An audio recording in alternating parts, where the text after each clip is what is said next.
I've always wanted bees.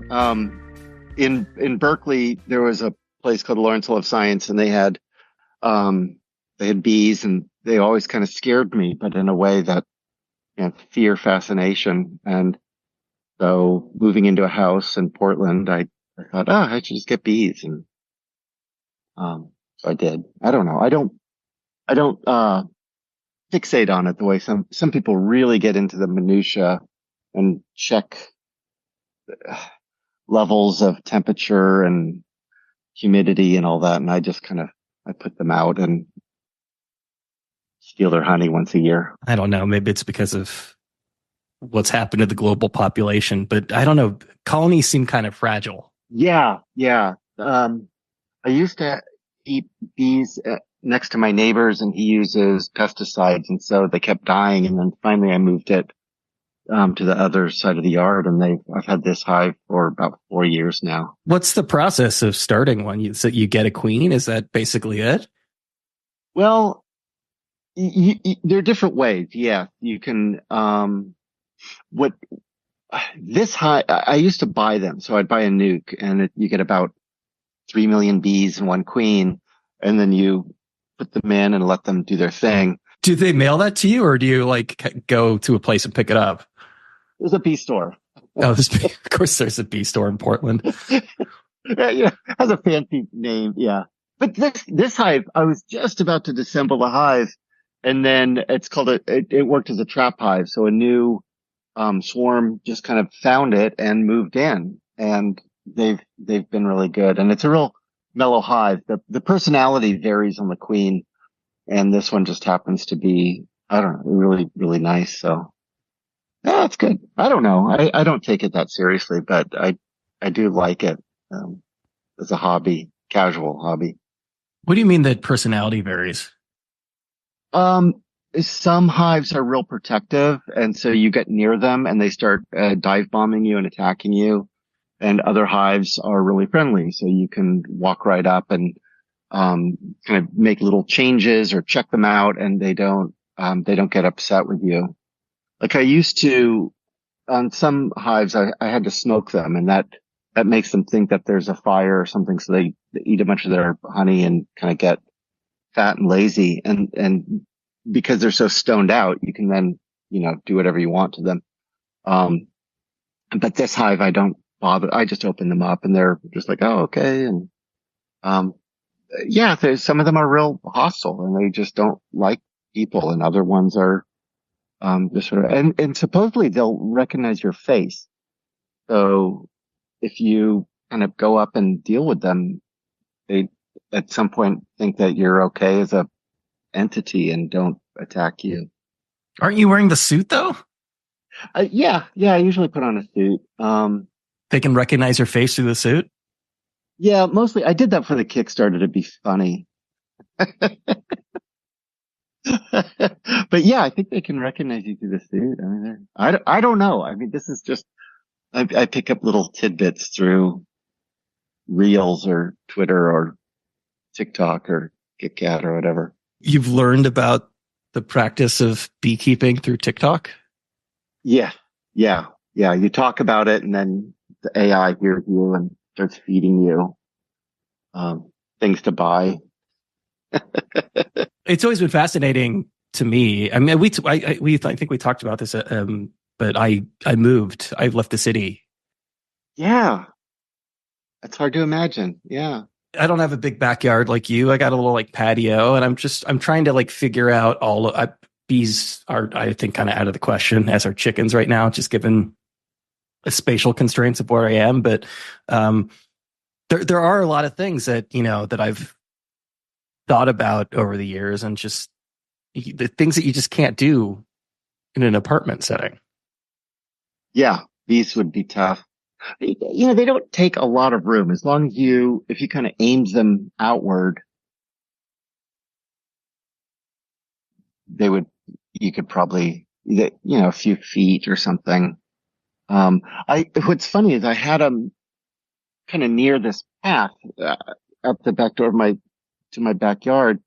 And then I thought, I'll move them further away from the walkway. And I did that. I moved them over about 2 feet.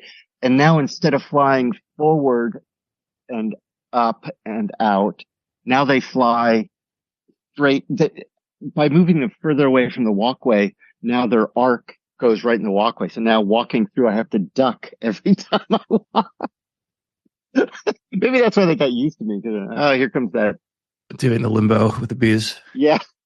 Yeah, I honestly, I couldn't do it because I have an HOA, and I feel like Yeah. this is a new thing this is a thing that I've never dealt with. I figured for me, it was maybe a nice middle ground between, renting a place and not going like full, like I don't have to mow the lawn, which is nice. Oh, wow. Yeah. I don't have to do snow removal, but it's also, I don't know. Did you ever watch Parks and Recreation? Oh, yeah. You remember they used to do the town hall meetings and people would just complain about their inanities? Yeah.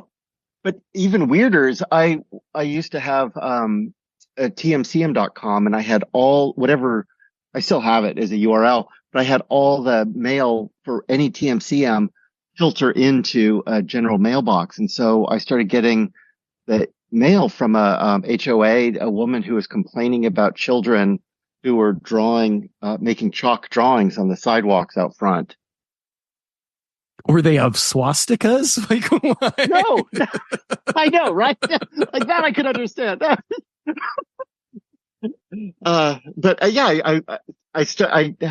I corresponded with her for about a year. I would write her back saying how the children needed to be punished. And it's a shame we can't beat them anymore, but I'll try to put them in jail. I'll send the police. I mean, I just like strung her along, and we had this. You got a year out of that? Yeah, I did. I baited her. It was a fine line to walk of like, I'm going to scare them. I have a gun. I'm going to scare them. Eventually she caught on, I think. She stopped writing, but it was fun to just mess with her. That's my one HOA experience. So far it's been okay, but I'll see like the bylines will pop up, and there is one like there's a limit of 2 pets per household, which again I'm fine with. It's just sort of like strange restrictions, and then you start to wonder like what has happened in the past. Was there must have been like a hoarder in the Right community. Any rule is the result of somebody going 100%. too far. 100%. So how many rabbits do you have? I mean, this is another thing. This is exactly what I'm talking about. Is I was like, oh, I have space now. Maybe I can get her a friend. mm-hmm. Like, there's just things that I can do. And honestly, I think we're mutual friends with Joe Garden, right? You know Joe? Oh yeah. Oh my God, he's a great guy. Yeah. So Joe lives like 20 minutes north of me in Saugerties. So I went and, I've been up here for a few weeks, and I went and saw him, and he was saying, because he moved up to here years ago, and he was saying it was a really difficult transition because, he would be like social in the city, and then you would come up here and there's not a lot going on. And I said, I haven't had any of that. And I think it's all a product of just how miserable the pandemic was, that I just like, or, I already like prepped myself to stop socializing and stuff. And it was a bad, it was bad to go through that in a 1-bedroom apartment in Queens. Yeah. I can see that. Yeah. There were parts of the pandemic that I really enjoyed. You could say that now. Yeah. I mean, even at the time I was like, this is kind of like, I like these submarine movies. I don't know, maybe I'm a latent homosexual or something, but I love the like Das Boot and, the classics. What is that? The one, Run Silent, Run Deep, like any submarine movie, I'm all in. And so there was an aspect of the submarine movie in the pandemic. I don't know. Like the claustrophobia? Yeah. Claustrophobia, lack of connection to other people.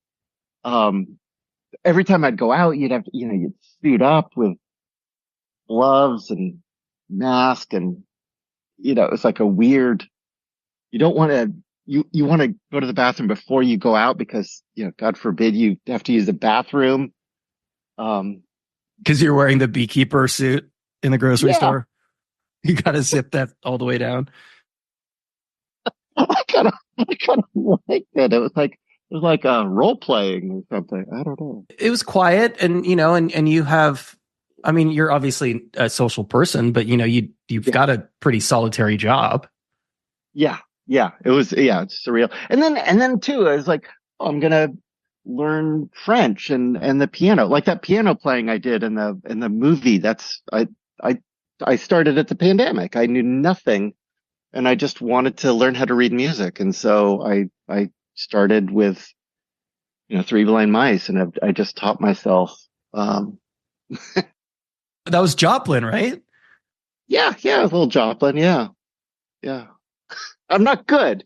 A lot of us said we were going to do these sorts of things and just had trouble committing, and for me, probably like a lot of other people, health stuff and generalized depression and things like that made it difficult to follow through. So I'm actually impressed that you like committed and saw these things through. Yeah, I don't know. Maybe it was acute depression rather than I don't know.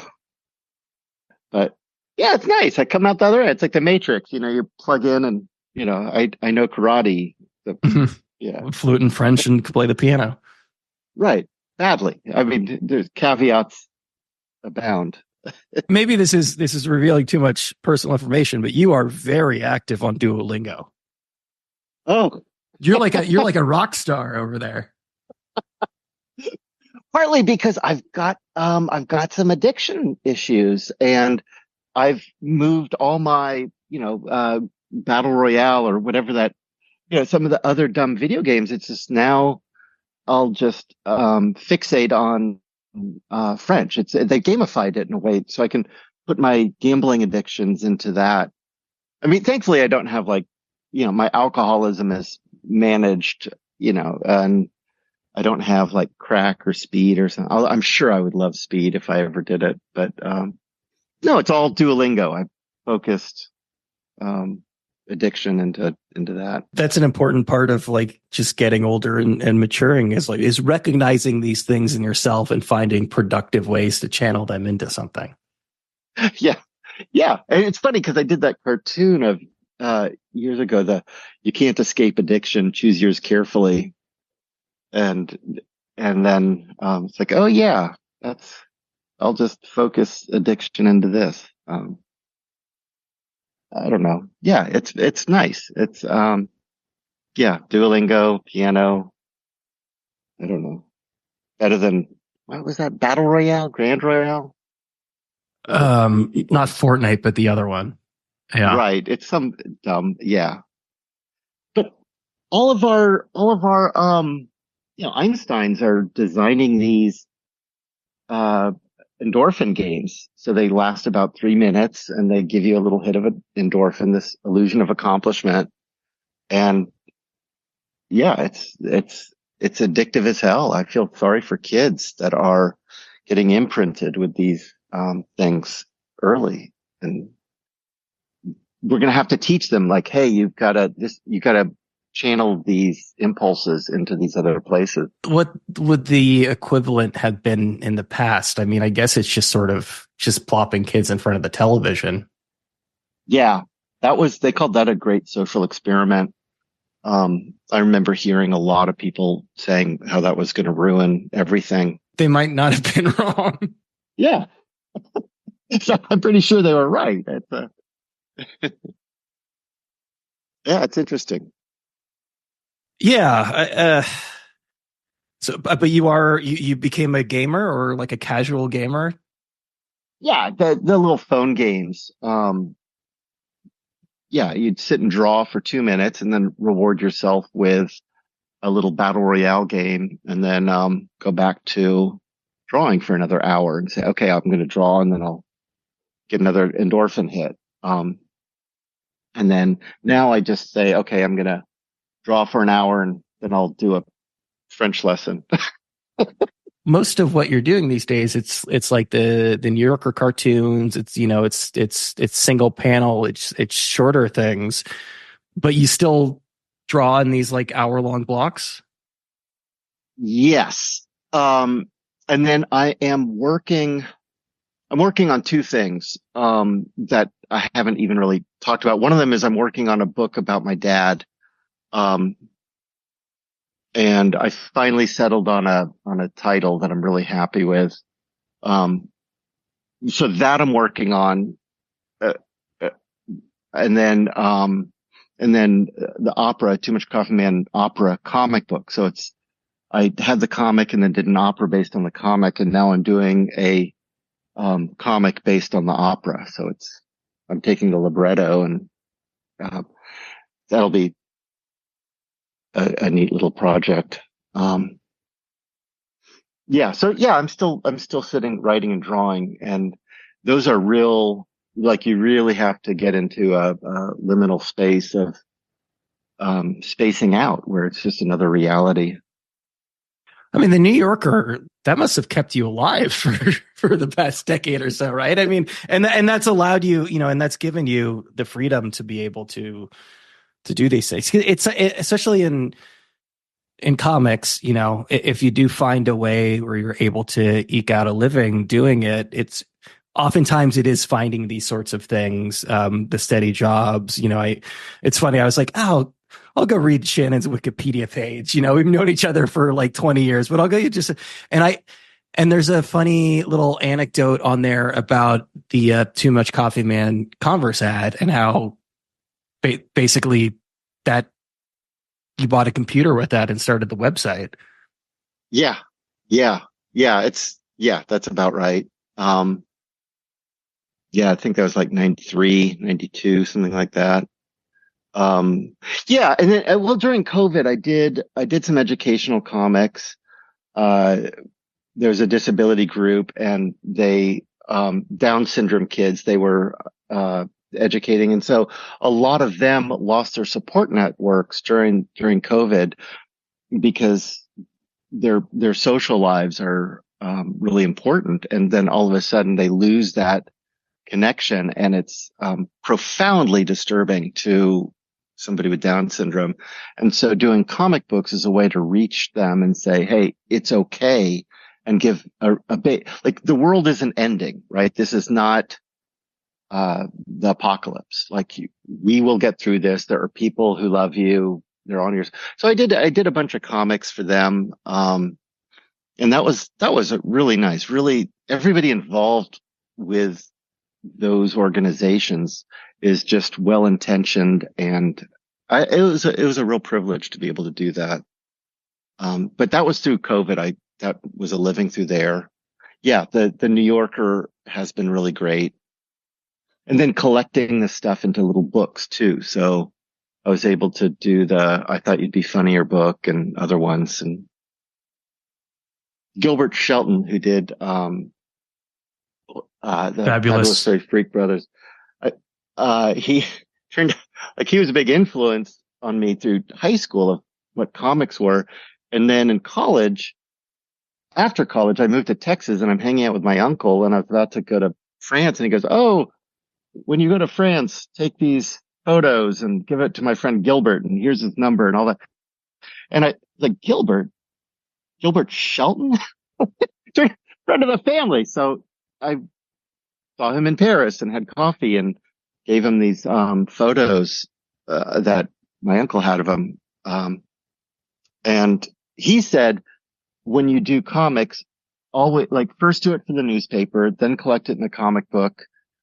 And then, oh, I might have to run and get my battery. And then collect it into books. He says, always make 2 or 3 times.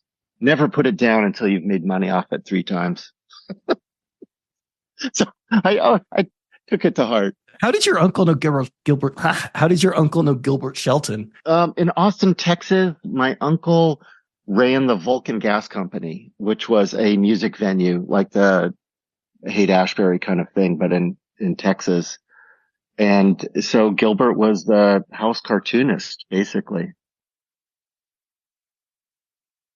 Yeah, it was, which explains why we had it around my house when I was a kid. I think when I was out there in Portland last year, I think he might have mentioned that you were kind of exploring the possibility of doing this book on your dad. But I don't know. I don't know that we talked about it much more than that. I mean, are you at a point right now where you're comfortable discussing it? Yeah, sure. Yeah, I'm a terrible magician.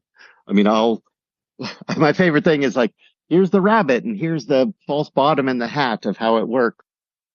Yeah, originally, like I had a working title of Huey Newton was my landlord. Huey Newton was one of the leaders of the Black Panther Party, and I rented a house from him when I was in college. And so I thought I mean, it's just a funny anti-establishment guy Yeah. being a landlord. And I liked all the ironies, middle class white boy renting from a radical leftist This was in Berkeley. in Berkeley. Yeah. Yeah, of course. Yeah. But it's a hard sell like that.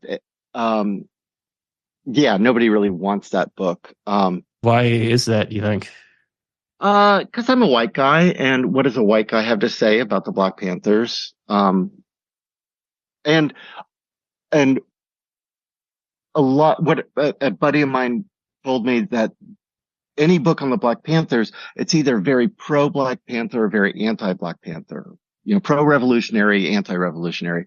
And there's nothing, and my humor and my take on everything is things are complicated and nuanced and ambiguous, morally ambiguous, socially ambiguous. And I have mixed feelings about everything pretty much. You're a pragmatist. Yeah. Was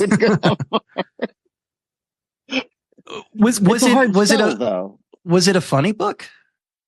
Yeah, I think it's funny. I mean, yeah, it's hilarious. I mean, like, I see my stepdad um, and I tell it, I'm talking about renting this place and yeah, oh, it's great, and then Frederica Newton comes and collects the rent after we've had a party and she yells at us for throwing a party. And he's like, Frederica Newton, why is that name so familiar? And he pauses and he goes, she's not married to Huey Newton, is she? I was like, yeah, Huey, yeah, what's the big deal? And he goes, pay your rent on time. Whatever you do, pay your rent on time. You didn't know who Huey Newton was at the time or his reputation? We had no idea. I mean, I was an idiot. I mean, I still am, but But he's like one of the main dudes. I should have known. I just did not make the connection. Yeah, he's one of the main dudes. Yeah. And I'm reading his books now and it's like, holy crap, what an intellectual that guy was. What an amazing mind he had. He did not rise to the top of the Black Panther Party by happenstance.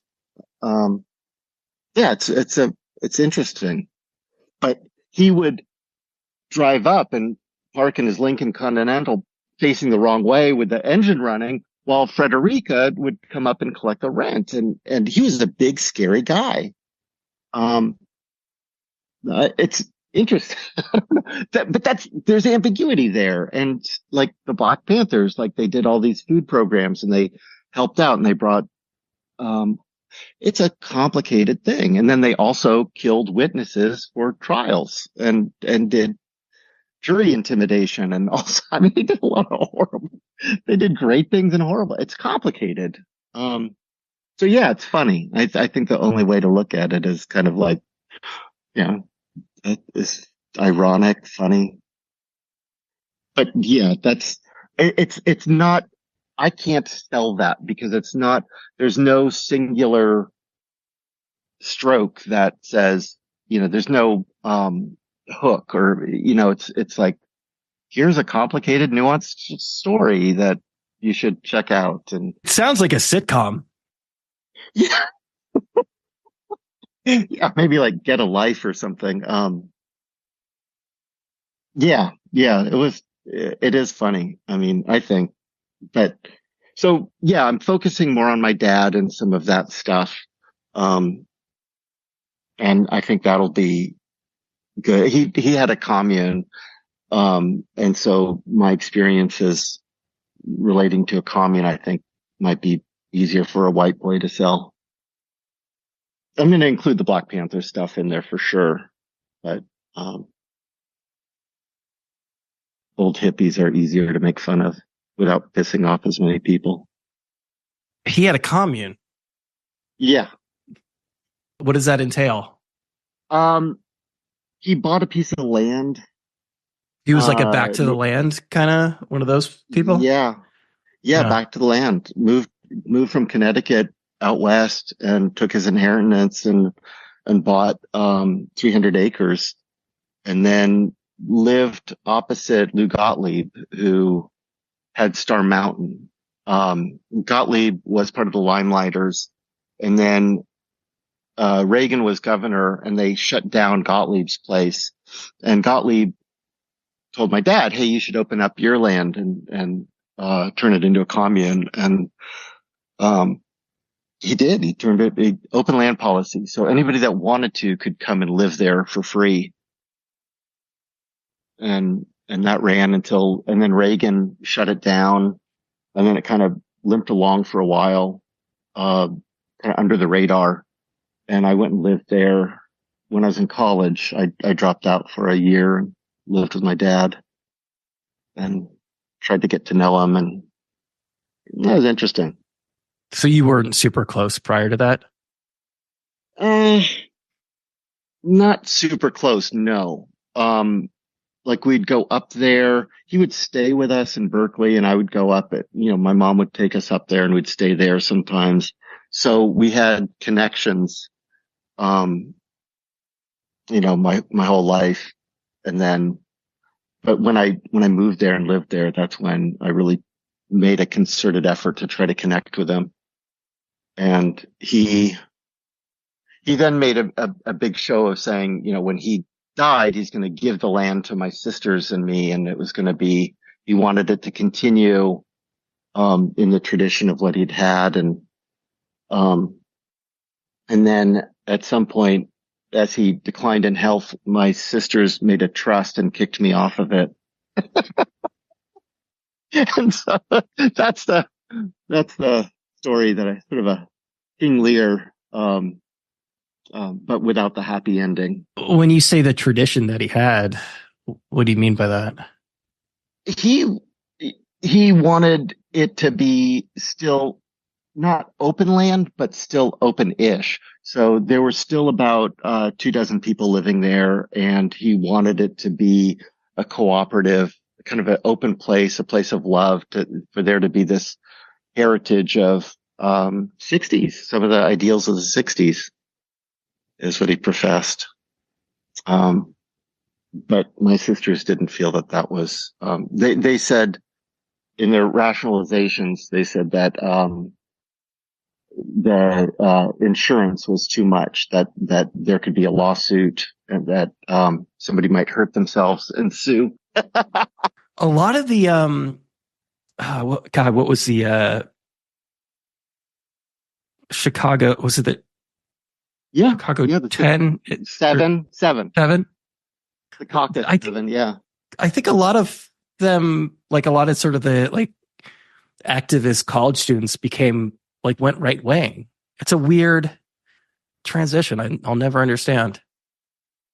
I don't get it either. A friend of mine was, one of the weathermen, and I went to Cuba with him, and then he became right wing, went to Chicago and became investment, did investment stuff. They all became like Chicago school people, like the weird, like, what is weatherman? I don't. Yeah, it's so strange.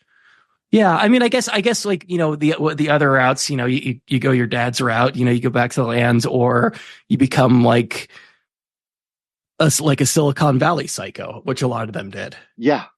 And that's what, my sister,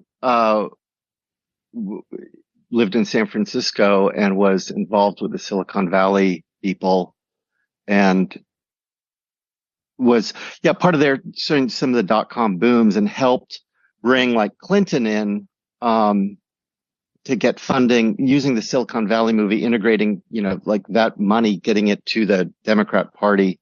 And she said that when she met Clinton, Bill Clinton, back in that day, she said she all of a sudden understood why he became president. She said charisma was astounding. I had the same experience. I met him once. I had the same experience with him.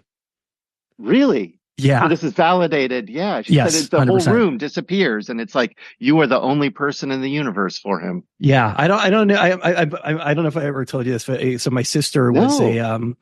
she interned for Hillary, in the last like year of the White House term, and then when she became senator, and I got to meet Bill. I went to they were still, I don't know if they do this anymore. They were still doing the radio addresses. I think maybe Okay. Yeah. Trump Yeah. might have Yeah. killed that. And we got a picture with Bill, and it's my sister on one side and me on the other. And my memory of the whole thing was he was just standing behind me, rubbing my back, just in circles. Wow. Yeah. Wow. That's a It, trip. it's like, I heard somebody talking about Obama recently, where it's just like, it's like, yeah, like I get it. Like I understand why this person was able to rise the ranks as quickly, because this is like a generational charisma. Yeah. Yeah. Yeah. Obama, even now I see it's like, okay, that guy has charisma where it's breathtaking. Um, yeah, it's interesting because I never really liked Kamala, but it feels like she's rising to the occasion where I feel like she's become more attractive to me, where I like listening to her now, whereas I didn't used to.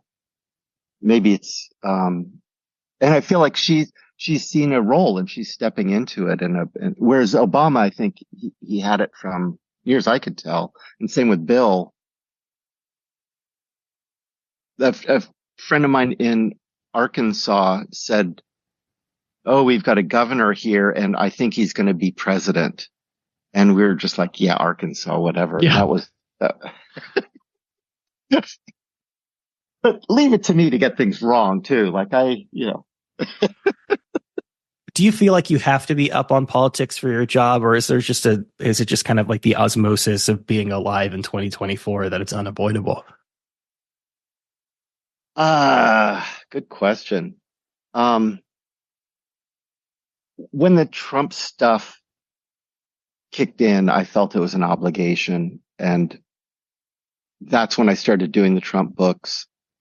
And I was just shocked at what was happening because I felt like he's a thief and a charlatan, like a snake oil salesman. And I never liked him.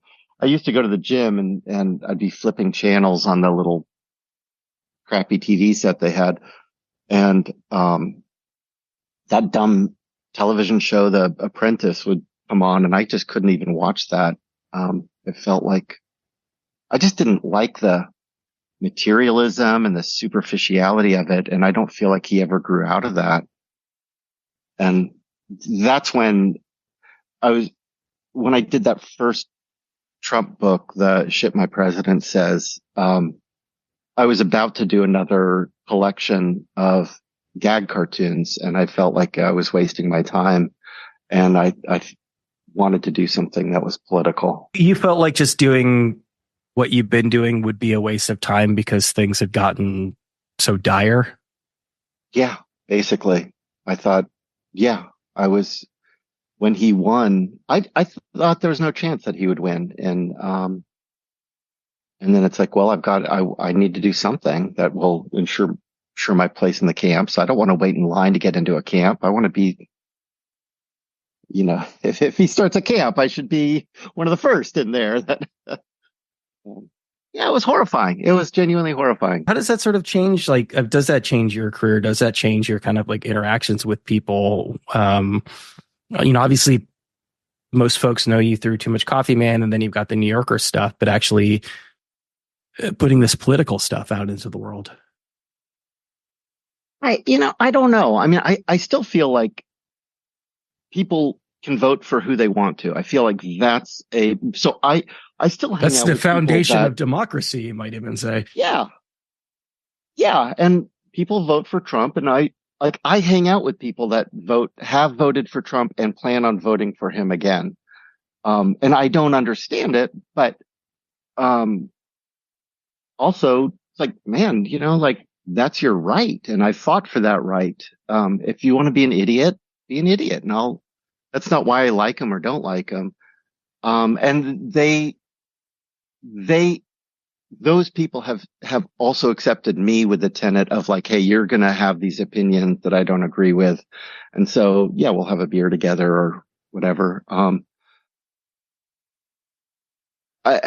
I don't know. I mean, Too Much Coffee Man was always political. Like even on the mini comics, I was doing politics, about, anti-materialism.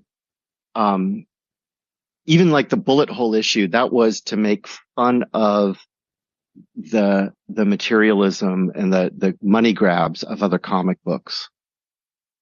And so I don't feel like I've strayed very far. I don't think I was radicalized. I think I've had a pretty consistent metronome of anti-establishment, which came from Mad Magazine. I mean, I think it's, Bill Gaines, taught me as a child to not trust the establishment. At least one of your parents was a back to the land hippie, which is isn't that kind of like ultimate anti-establishment? Yeah, and my uncle, yeah, old hippie. My aunt was at Woodstock. Yeah, she said she was selling, or she worked one of the stands at Woodstock, and she was selling orange juice until the acid kicked in, and then she said that it was just too weird taking money from people, so she started giving orange juice out and money to people. Like that's what she was. So yeah, no, I come by it honestly. So it's fascinating to me, like, people who are from really kind of, hippie or like leftist parents. Cause like there's to a certain extent, like rebelling is almost becoming like slightly more establishment. Right. Yes. And I've been thinking about this because I don't think,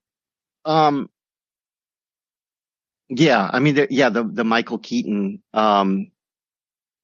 syndrome. That's from that, what was that dumb TV show, Good Family or something, where the parents are hippies and then the kid is, the Mike Judge. No, the old sitcom, Happy Family, Good Family. All in the I think it Family. was Michael Keaton. No, it's after that, but, and then he has, Parkinson's or something now. The comedian. Oh, Michael J. Fox, Family Yeah. Ties. Family Ties. Thank you. Michael Keaton was Batman. Yes. Oh, but his name was Alex P. Keaton. Alex. Yes. So I was just conflating. Yeah, you That's conflated. how it worked. Yeah. Yeah. That whole thing was just like height of like Reaganomics, right? Because he was like a big Reagan guy.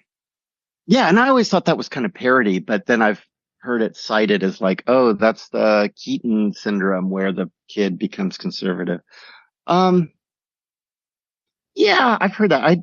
Not a lot of my friends who are kids of hippies became conservative.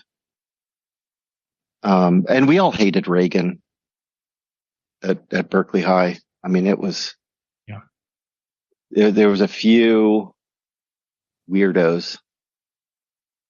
Huh.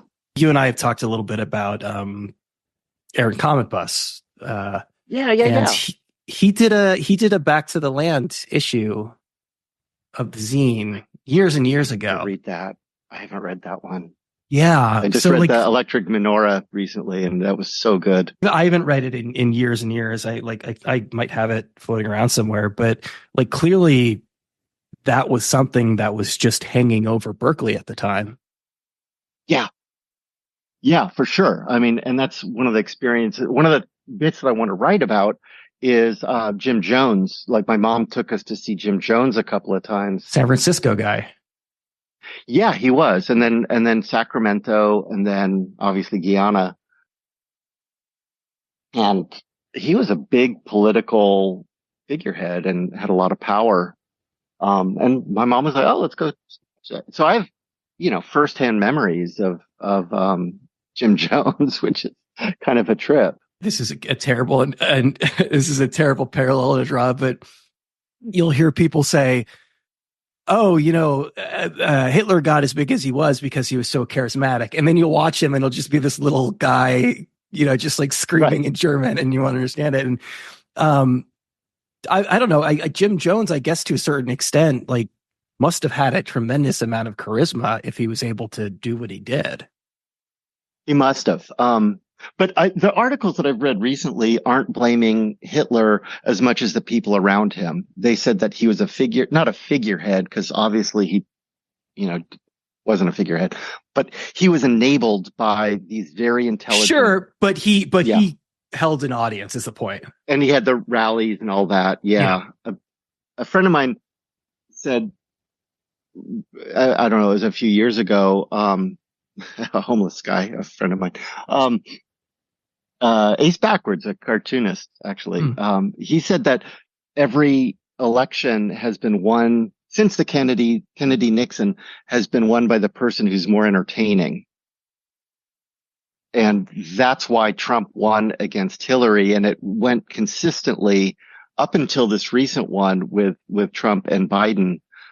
But I think it's cynical to say the more entertaining person wins, but I think there was something fascinating about Hitler of entertainment, and there's something fascinating about Trump entertainment wise. I mean, not for me. I'm repulsed by him, but I think that buffoonery and the clown aspect of him, I think it resonates.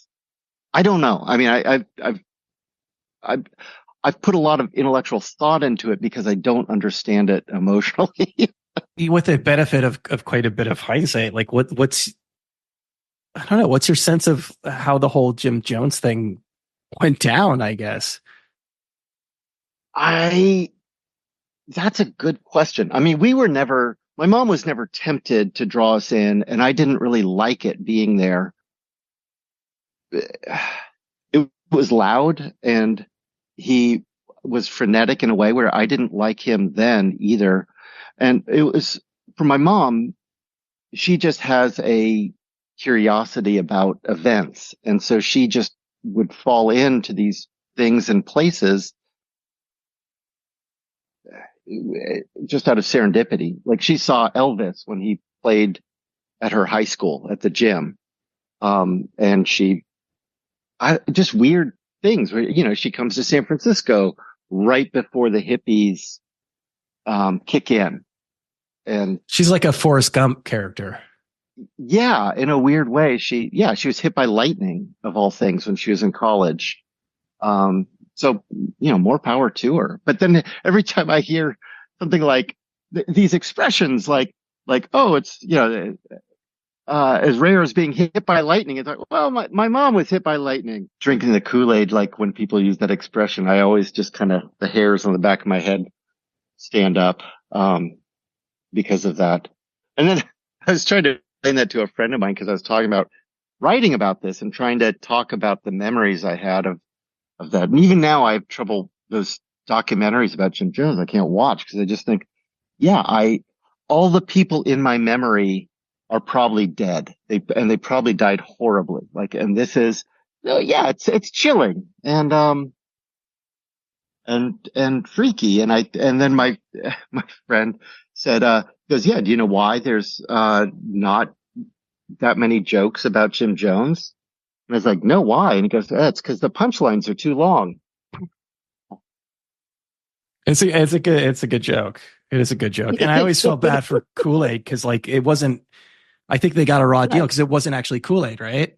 The grape drink Flavor Aid or something like that. So jealous too, because I remember there being a tub of it and just going and because we didn't have the sugar drinks at my mom, she didn't have sugar. We were too hippie style. And so I was like, oh yeah, I want to keep coming back here and getting more of this. This is the kind of thing that you only find out talking to people who experience this firsthand. Cause I didn't realize that, I just thought that the whole Kool-Aid thing was, a vessel for poison. I didn't realize that it was a part of their events just broadly. I don't think it was like a big part of it, but they just had a cooler, like an urn, plastic urn of it, and with little paper cups. And I just remember I just kept going back for more of it. But that's a really fascinating detail, and it's an especially Right, fascinating detail. Like that must have hit you when you heard about how these. I mean, granted, a lot of them were shot, but how these people died, and that you had right. actually drunk the Kool-Aid is wild. Yeah, yeah. Talk about your dark humor. Yeah, it didn't. I did not make that connection when I first started hearing about it. In because that was like high school, junior high school, when the you know genocide went or murder. I mean, that wasn't genocide, but it was mass murder, mass suicide.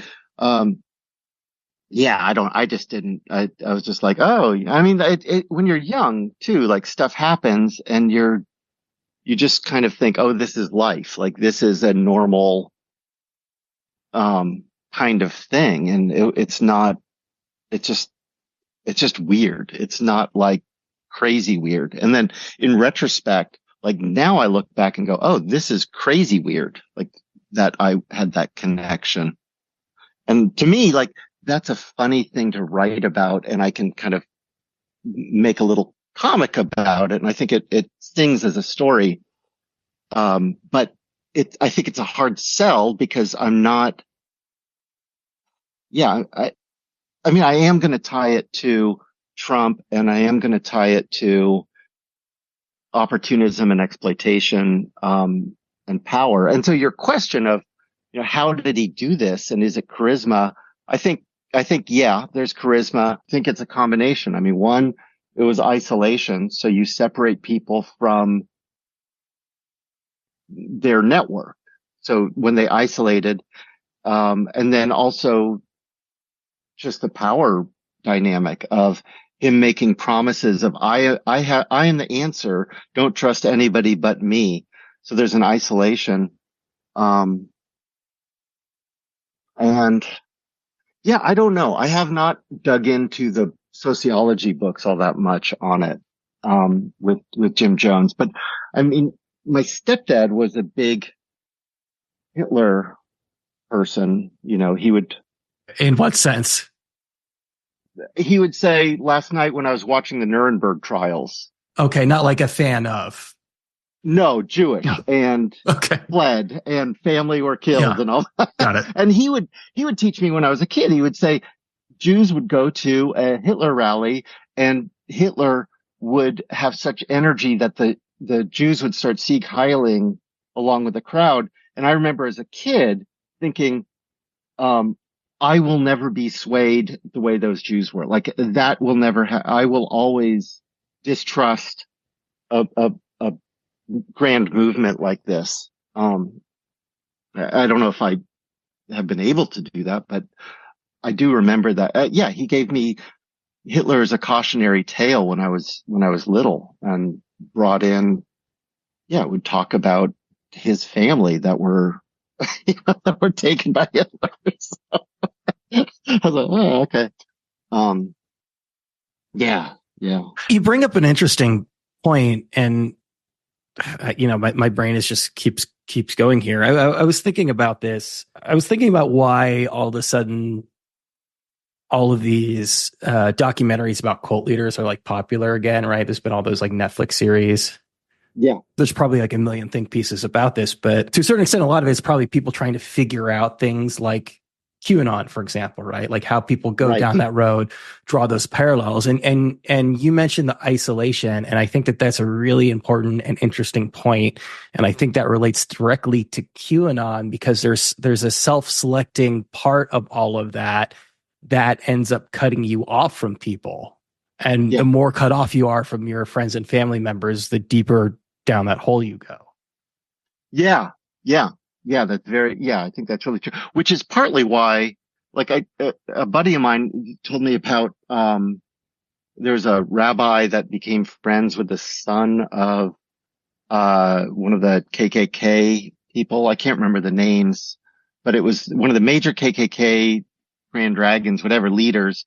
And then the son, like this rabbi started having discussions with the son who was kind of supposed to take over. And then over the course of time convinced him that the KKK and racism and all these things were bad, and became friends with him. Um, and had him renounce the KKK. But it took this rabbi a year to do that. But it's the opposite of isolation. And, he created a connection, which is one reason why I think it's important to have friends that you don't agree with politically, so that you can question your own beliefs, but then have them question their beliefs. But I'm gonna contradict everything I just said, because as you're saying that, it occurs to me also, like, the flip side of it though is that I think the rise of something like QAnon is also from people looking for connections, because we are so isolated from one another. Certainly that really accelerated during the pandemic. And there is a sense of, as out there as it is, there's a sense of community that people are able to find. Yeah, and that happened a lot with the radical groups in the 60s, where, Tubin's book on, the Sudanese Liberation Army, where basically Hearst she lost her family and then was given a family. And that happened to a lot of people, where they were alienated. And then they said, hey, come join this radical leftist group, and now it's come join this radical, right wing group. And it fills a need where there's something unfulfilled. And I think that happened a lot with the Jim Jones, is that people had need of love and family, and he was preaching that and giving that, till he wasn't. But yeah, I definitely don't have the answers. I don't know the names either, but I think I've heard that story before, and that's. We can end on this because I think we're at about an hour anyway. But that's a hopeful story, right? That's a story of somebody who is far down the rabbit hole who got pulled out. Now, obviously, that took a tremendous amount of time and patience. But like, maybe there's hope in stories like that. I think there is. I think there's incredible hope in that, where it's, But I also like the song by the Specials, where it's like, your racist friend, and it's like, when people are racist, like, stop being friends with them. So I have contradictory feelings about that. There are certain lines, and this is what's made it, difficult. Now, granted, like, you're in Portland, but like, I went to school in Santa Cruz, and I'm from the Bay Area, and I live in New York now. I'm actually kind of out of my bubble now that I moved. Now that I moved out of the city, it's interesting because there are Trump flags everywhere, but I agree that it's very important to, have open lines of dialogue with people, and certainly I think that, having grown up in the Bay Area, like in a very like racially and religiously diverse area, like that informed, the way that I go through the world in a positive way. But then at the same time, like, there are certain things where it's like, oh, we're just like, this is irreconcilable, the things that you believe that make you feel this way, that it's really hard to be friends with you. Yeah, that's true. There are some, friends of mine that I can't deal with anymore, that I've lost because of some of that. My sisters, I don't talk to anymore because they kicked all the hippies off. They've, I don't like what they've done. Although I get it's more that they won't talk to me the other way around. So, there's no way they can continue to vilify me if I'm in their lives. So it's easier to vilify when until the book comes out. I'm gonna have to fictionalize some of it, so it won't be based on. It's I don't know. The whole thing is pretty. I think it's funny, but in a black humor sort of way. yeah, what the line is. I mean, I wish I had the answer for that. And yeah, maybe it's the smell test where it's like a fish. It's like, hey, you know it when you see it. You know when you need to end these friendships. But I would like to believe that you can pull the KKK heir apparent, away from the KKK. I think that if you can de-radicalize somebody like that, that is really hopeful.